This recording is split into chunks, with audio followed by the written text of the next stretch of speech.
So guys, ito yung mga battery na to. Tinetest ko para sa e-bike. Ito tapos na to, tested na to. Tested. Ito yung mga detesting pa lang. Testing pa lang natin. So ito yung mga result ng pag-test ng ano.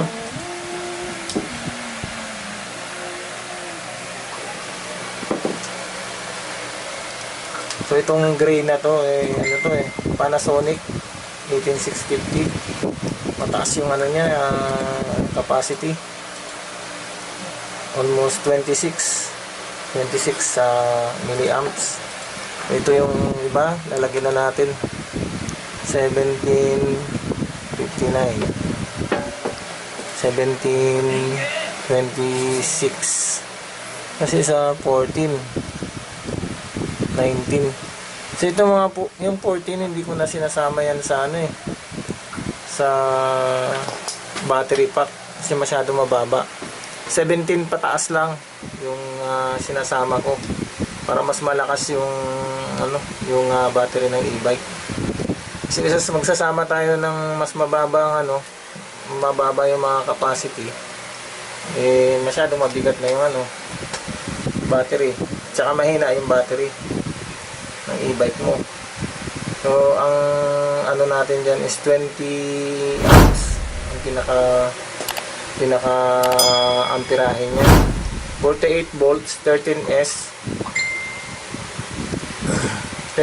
10P, 13S, 13, 10P, 10 parallel, 13 series.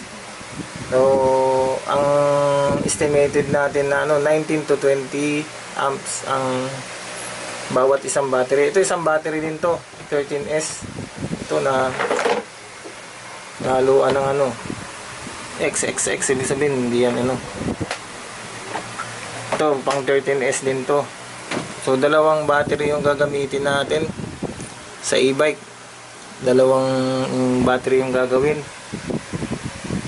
Ito guys, pag natapos to, papakita ko sa inyo kung paano gawin pag natapos ko ng test lahat ng battery. Guys, salamat sa panonood ng short video ko. To change your